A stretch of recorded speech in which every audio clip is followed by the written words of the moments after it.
Namaskar. Dhyaanguru is not only a person, it is a philosophy as well. It is a philosophy of conscious living, a philosophy to live a peaceful life, a positive life, philosophy to be content while you continue to succeed and progress in life, and a philosophy to bring change not only within, but around us as well. Most of us enter this world without realizing that we come in this human life with a return ticket.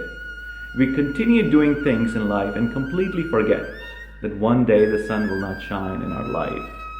It is great not to think about the end, but it is worth thinking that every second we are losing a drop of life. We only have a finite time. The resource of this finite time needs to be well taken care of to live a great life and to let others have a great life as well. Remember, it is not just about you, it is about everything around you as well.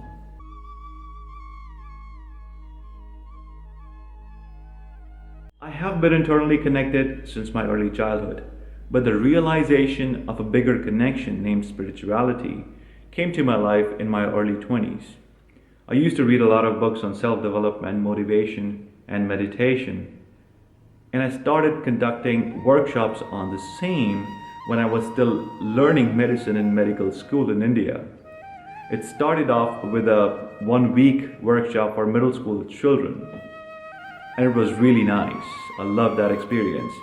A week later, everybody could see that the way the kids were smiling was different. Those smiles had joy. Those smiles had the confidence and courage to get to the goals in their life. That transformation in children was heartily felt by all the teachers in the school and the parents, who called me a few days later requesting transformation for themselves as well.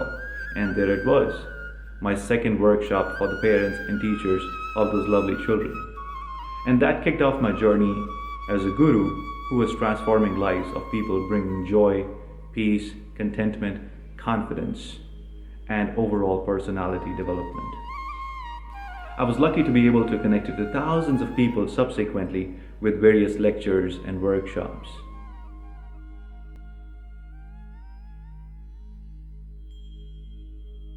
Healing is a big part of my life journey. That is why I chose medicine as my career and meditation as my passion. Science and spirituality, when combined together, gives you the best of both worlds. When you realize something is wrong, then only you can act on it, right? If you do not know that you have a problem with your heart, you may not do anything. But as soon as somebody makes you aware that something is wrong, you take action or you seek help with a medical professional. The key word here is awareness. We have to be aware to bring a positive change. You need a medium to listen to the deeper sounds that you cannot hear otherwise. In science of medicine, it is achieved usually by a stethoscope, where you try to listen to the sounds of internal activity of heart beating, breathing, and intestinal movements. But in meditation, you hear the sounds of your spirit or mind or soul, whatever you may call it, by making a spiritual connection between the two. Meditation is the medium, like a stethoscope. When you know that something is wrong in the mind, you act on it or you seek help.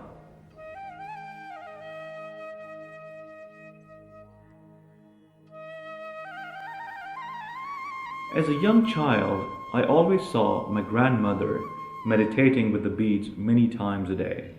I'm sure there were many mantras she used to follow, but she was always very quiet and internal during her meditations. And I used to see her while she used to meditate, and I felt a connection. My father is also a good singer. He's always humming around in the house with the beautiful old Hindi melodies. He has been such a hard worker all his life. As a child, you may not be able to respect that hard work, but as you grow up, you know what that means for the family. My mother is a very spiritual person as well. Her love is the foundation of me. Always joyful, smiling, doing the best she could for the family is what made her a really good mother and a really good mentor in my life. So coming from family made of love, hard work, and spirituality, and walking towards the path of self-transformation, I met mantras on the way. I started off with chanting Om and realized the internal connection went much deeper and way above my imagination. I realized and felt divinity internally. I felt the deep connection. As I chanted more and more, I realized the hidden power in the mantras. Power was the impact it creates in your mind and body. It is like the freshness you feel after taking a shower and cleansing your physical body. It is like the relaxation you feel after a nice body massage. It is like a bliss from transformation of the closed mind, like a bud to an open flower. My wife has been a great support as well. She herself has a great voice, and the very first mantra that I recorded has both me and her chanting Om.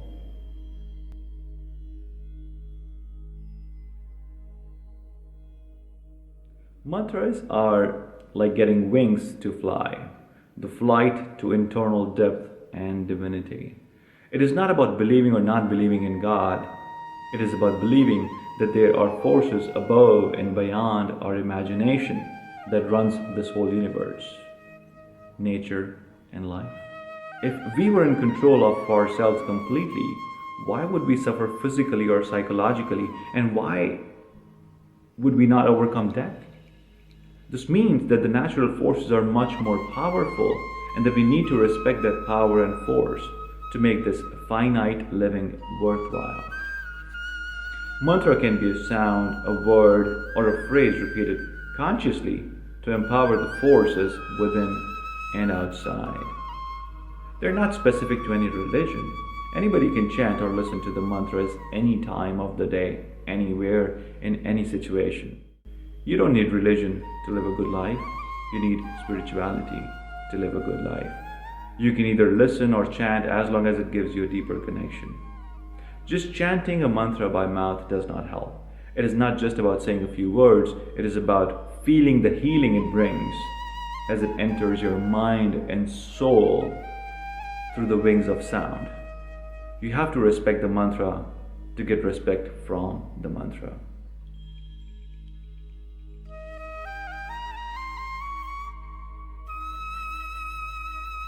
You can actually visit the website Dhyaanguru.com to get answers to all your questions about mantras. A lot of people have been asking me thousands of questions through YouTube and the blog, and I try to answer them the best I can. But I've made a set of 21 questions that most of you ask, and you can visit the website to get answers to those questions.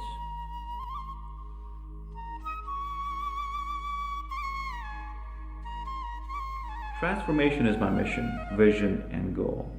As I said before, we all get a finite time to live this human life, and the aim should be to make sure we use it the best way and live a life full of joy and peace.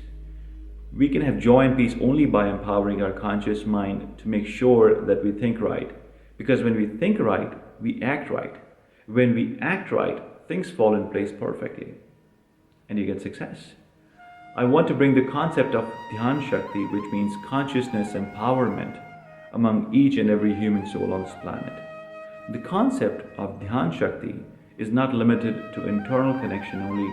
It is about living life, and it addresses all those aspects of human life needed for a healthy, joyful, and peaceful living. It extends to our outer world as well. Connection with family, friends, society, humanity, and nature are also part of Dhyan Shakti. When I say connection with people, I mean your emotions, expressions, and actions towards them. It is not about their emotions or their karma towards you. Somebody can be mad or mean at you for something or for nothing, but as long as you do not hold any grudges or anger, you are part of Dhyan Shakti. Other key aspects are going to be Dhyan Shakti diet, yoga, exercise, meditation, and many more life techniques. This is a very new concept, and we will share many more videos and ideas on this concept through dhyaanguru.com.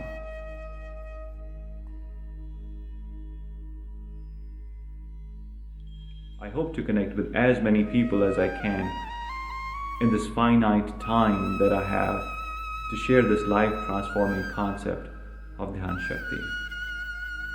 Namaste.